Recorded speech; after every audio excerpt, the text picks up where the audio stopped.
改修してから約1年になります。翔太郎と申します。見ての通り日本人なんですけど、2019年に改修しました。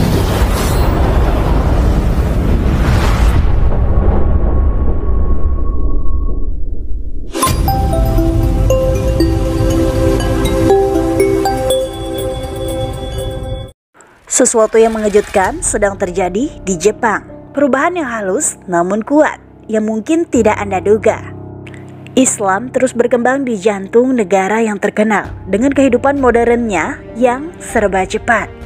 Hari ini, komunitas Muslim Jepang tidak hanya bertahan, tapi juga berkembang. Dari jalanan toko yang ramai ke kuil-kuil yang tenang di Kyoto, situs Muslim menjadi lebih umum. Lalu mengapa banyak orang Jepang, khususnya generasi muda, yang masuk Islam?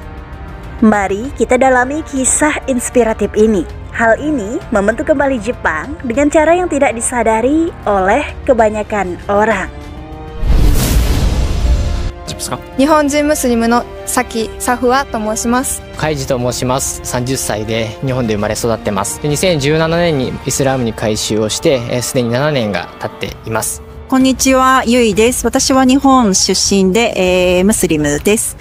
改修してから約1年になります。翔太郎と申します。見ての通り日本人なんですけど、2019年に改修しましたので、だいたい4年半ムスリムになって4年半。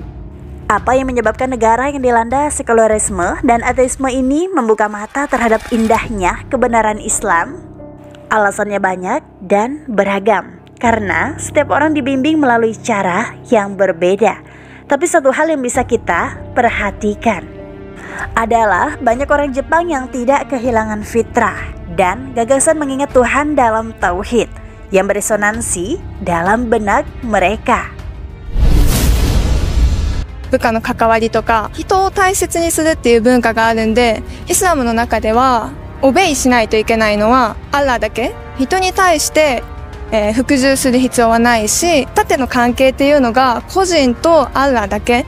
これがまず一つすごい面白いなって思ったことです。イスラムに触れた最初のきっかけは台湾に半年間留学していた時。教と、あとは大学で中東地域研究って言って、例えばアラブの国々の文化とか政治背景について勉強をしてたんですけど、で、その時にですね、アラビア語の表現の中に、例えば神に関する表現がたくさんあるんですけど、アッラーが助けてくださいますようにっていう、アッラーに関する言葉がたくさん、神っていう言葉がたくさん入っていて、使われていて、日常の中に生きているんだなっていうのが、すごく感動したっていうのが、Yang lain di sisi lain, seperti banyak orang yang berpindah agama di seluruh dunia, tertarik pada Islam melalui keteladanan umat Islam dan nilai-nilai yang diajarkan Islam.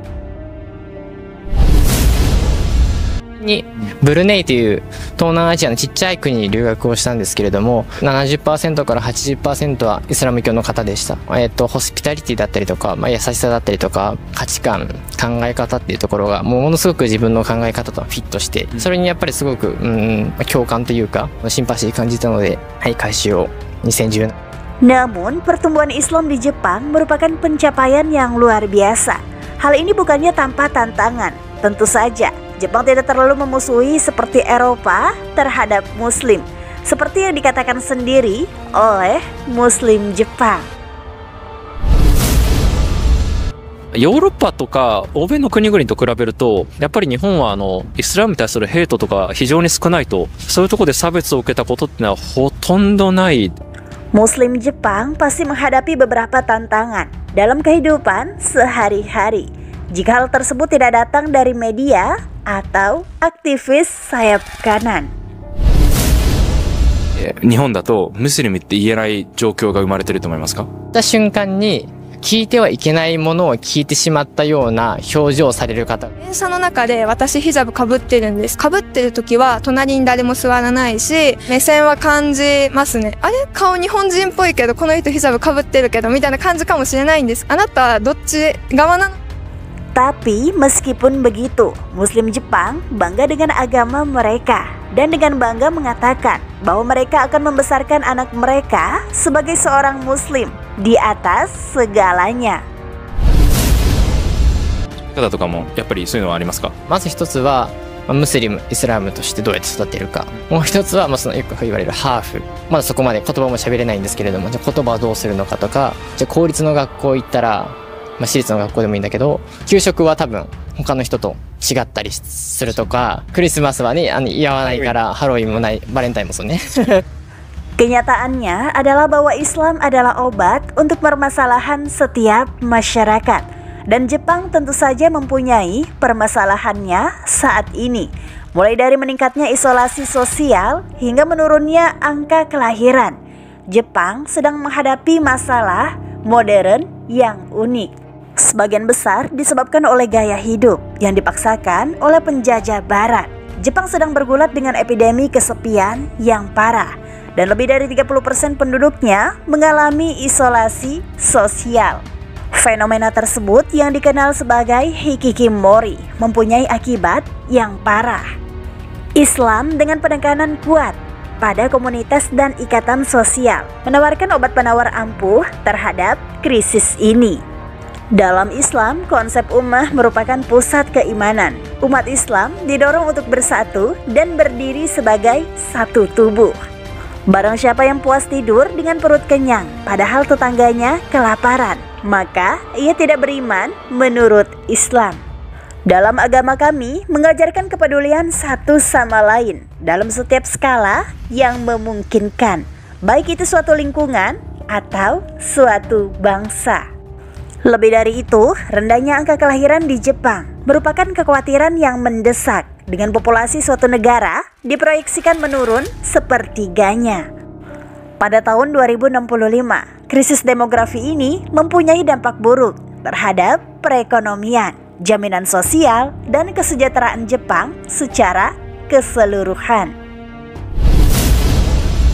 方々がいないと日本の経済ってどんどん落ちていくので、観光もそうだし地方の企業も人手不足だったりするので、もう日本人が変わらざるを得ない状況にはなってきてるのかなっていうのは思います。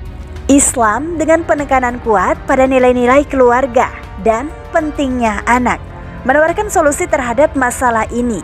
Dalam Islam, keluarga dianggap sebagai institusi suci dan anak dipandang sebagai berkah dari Allah. Pernikahan adalah sesuatu yang dianjurkan oleh Nabi kita tercinta Muhammad Sallallahu Alaihi Wasallam dan merupakan satu-satunya cara agar keluarga yang sehat dapat menumbuhkan pendidikan Islam yang dapat bermanfaat bagi negara.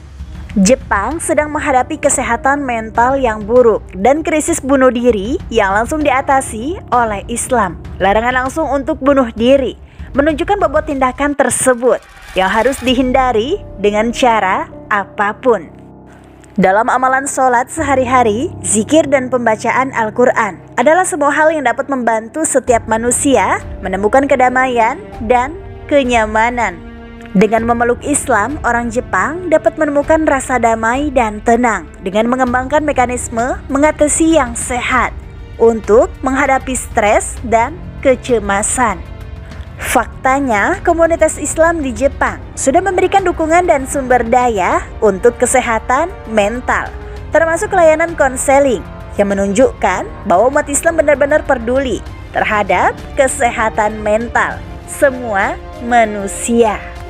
Dalam beberapa tahun terakhir, ada peningkatan minat terhadap Islam di kalangan remaja Jepang yang tertarik pada agama yang menekankan spiritualitas, moralitas, dan tanggung jawab sosial. Tren ini kemungkinan akan terus berlanjut seiring semakin banyaknya masyarakat Jepang yang mendalami ajaran Islam dan menemukan relevansinya dengan kehidupan mereka. Dan hal ini bahkan lebih mungkin terjadi pada saudara-saudara di Jepang yang mengambil tanggung jawab untuk berdakwah di setiap kesempatan. 肉とお酒は飲まないんだっていうと、なんでなのっていうところから始まって、ヘイトとは違うから分かってくれるっていうかね、特に同じ世代のだと、毎回説明するのはめんどくさいなとかそういうのはないです。個人的にはいい機会だと思ってますかね。それをきっかけにやっぱり Menjadi seorang mu'alaf bukanlah keputusan yang mudah. Bagi banyak orang, perjalanan ini adalah pencarian jati diri yang mendalam, penuh tantangan dan mengubah hidup. Tetapi Melalui kesulitan dan ketidakpastian, mereka menemukan kekuatan dan keberanian untuk memeluk Islam. Setiap mualaf memiliki kisah yang unik. Mereka datang dari berbagai latar belakang budaya dan keyakinan sebelumnya. Namun, mereka semua berbagi semangat dan keinginan yang sama untuk menemukan kedamaian dan kebenaran. Melalui penutup video ini, saya ingin mengajak Anda untuk berempati dan menghormati perjalanan hidup seorang mu'alaf.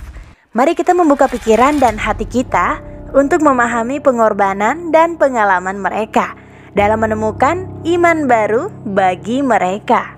Terima kasih atas waktu dan perhatian Anda. Semoga video ini membantu kita semua memperluas wawasan dan saling menghormati perbedaan kita. Sampai jumpa di video berikutnya. Like postingan ini jika bermanfaat. Kalau setuju, tulis di komen ya. Dan jangan lupa subscribe-nya serta share ke teman kamu biar pada tahu. Wallahu a'lam bishawab. Wassalamualaikum warahmatullahi wabarakatuh.